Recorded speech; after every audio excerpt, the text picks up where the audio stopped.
আসসালামু আলাইকুম এভরিওয়ান, আশা করি সবাই অনেক ভালো আছেন। নতুন একটি ভিডিওতে তোমাদেরকে স্বাগত জানাচ্ছি রেটিনার ইংরেজি ক্লাসে। সো আজকে খুবই গুরুত্বপূর্ণ একটা ভিডিও নিয়ে তোমাদের সামনে হাজির হলাম, আর তা হচ্ছে previous years medical question solve. So আমরা ইংরেজিতে বেশ কিছু প্রিভিয়াস কোশ্চেন দেখার চেষ্টা করব আজকে। আর গত বছর তোমাদের সাফিক্স এবং প্রিফিক্স থেকে বেশ কিছু কোশ্চেন ছিল। সো ফার্স্ট কোশ্চেন যদি আমরা একটু দেখি, প্রিফিক্স কন্টেইনিং ওয়ার্ড ইজ, এই যে চারটা অপশন দেওয়া আছে এর মধ্যে কোন ওয়ার্ডটা মূলত প্রিফিক্স কন্টেইন করছে।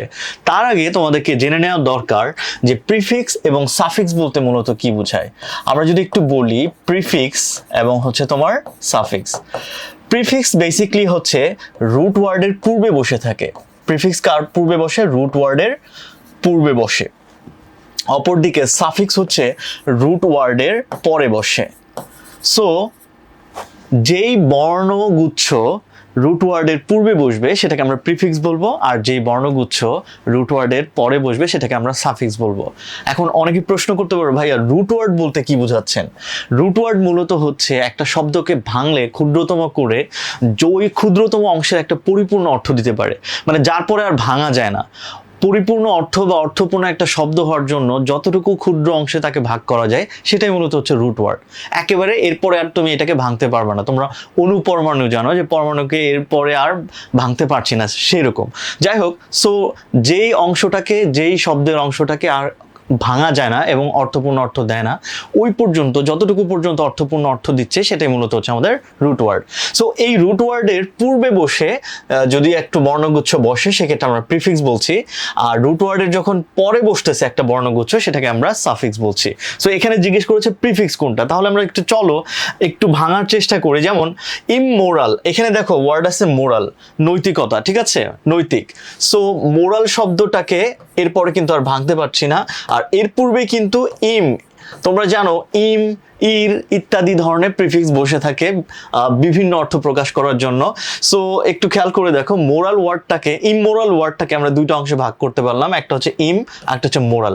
আমরা পরেরটায় যাই, ইমিডিয়েট। এখানে কিন্তু মেডিয়েট করার সুযোগ নেই, কারণ ইমিডিয়েট এটা একটা সিঙ্গেল ওয়ার্ড, এটাকে আর ভাঙা যায় না, কারণ ইম আর মেডিয়েট এটার একসাথে যুক্ত। এটাকে তুমি এভাবে চিন্তা করার সুযোগ নাই যে ইম আলাদা একটা প্রিফিক্স। নো, এটা প্রিফিক্স না, এটা মূলত একটাই শব্দ, মৌলিক শব্দ। ঠিক একইভাবে ইমেন্স মানে সুবিশাল, অত্যন্ত বড়, এটাও কিন্তু ইমটা আলাদা কোনো প্রিফিক্স না, এটা এই ইমেন্স শব্দের সাথেই যুক্ত। ঠিক একইভাবে ইম্পর্ট্যান্ট, এখানে আমরা জানি ইম্পর্ট্যান্ট মানে গুরুত্বপূর্ণ, ইম ওয়ার্ডটা কিন্তু পর্ট্যান্টের সাথেই যুক্ত, এটাকে আর আলাদা করে ভাগ করা যায় না। সুতরাং আমরা বুঝতেই পারছি যে এই যে প্রশ্নটা ছিল, এই প্রশ্নে একটাই শুধুমাত্র প্রিফিক্স যুক্ত ওয়ার্ড আছে, সেটা হচ্ছে ইমমোরাল। ক্লিয়ার জিনিসটা? ওকে, নেক্সট কোশ্চেন আমরা যদি যাই, তাহলে দেখো the word without a prefix. একটু আগে যে প্রশ্নটা ছিল সেখানে বলেছে কোন ওয়ার্ডটাতে প্রিফিক্স আছে, আর এই ওয়ার্ডটাতে আমরা দেখব কোথায় প্রিফিক্স নেই। সো আমরা একটু আবারও ভাঙা শুরু করি আমাদের যে বেসিক যে রুলস ছিল সেটা অনুযায়ী। দেখো একটু খেয়াল করে, রেশনাল আর এখানে আছে ইর, তাহলে ইর রেশনাল, ইরটা হচ্ছে আমার প্রিফিক্স। ওকে ফাইন, নেক্সট আমরা যাই ইরিটেবল। দেখো ইরিটেবল কোনো ওয়ার্ড নাই, ইরিটেবল একসাথে একটা ওয়ার্ড, এটাকে কিন্তু আর ভাঙা যাচ্ছে না। আমরা সিতে যাই, চলো। ইররেসপন্সিবল, তোমরা জানো রেসপন্সিবল মানে হচ্ছে দায়িত্বশীল, দায়িত্বপূর্ণ, আর ইর দিয়ে ইরেসপন্সিবল অদায়িত্বপূর্ণ, ঠিক আছে। সো ইরটা কিন্তু এইখানে তোমার প্রিফিক্স হিসেবে ব্যবহৃত হচ্ছে। আবার তোমরা জানো রেগুলার মানে হচ্ছে নিয়মিত, আর ইররেগুলার মানে হচ্ছে অনিয়মিত। এর মানে এখানেও একটা প্রিফিক্স ইর যুক্ত হয়ে এটাকে হচ্ছে অনিয়মিত করেছে। দ্যাট মিনস এই ওয়ার্ডের পূর্বে একটা প্রিফিক্স আছে। এখানে আমাকে জিজ্ঞেস করেছিল the word without a prefix, তাহলে তিনটা অপশনে আমরা প্রিফিক্স পাচ্ছি, একটাতে পাচ্ছি না, সেটা হচ্ছে বি। সুতরাং আমাদের উত্তর হচ্ছে বি, ইরিটেবল। লাস্ট কোয়েশ্চেন, এটা মূলত আমরা আগের যে দুইটা প্রশ্ন করলাম সেটা হচ্ছে প্রিফিক্স থেকে ছিল, আর এই প্রশ্নটা হচ্ছে, দেখো তুমি খেয়াল করে, এখানে জিজ্ঞেস করেছে the verb of the word habit, এবং প্রত্যেকটা হ্যাবিটের পরে দেখো ওয়াল, অ্যাবল এবং এট, হ্যাবিটেট, এর যুক্ত, দেখতে পাচ্ছ? দ্যাট মিনস এটা মূলত সাফিক্স যুক্ত ওয়ার্ড। আর দ্বিতীয়ত আর একটা কথা বলি, the verb form of the word হ্যাবিটটা হচ্ছে নাউন, নাউনটাকে কি করতে বলেছে ভার্ব।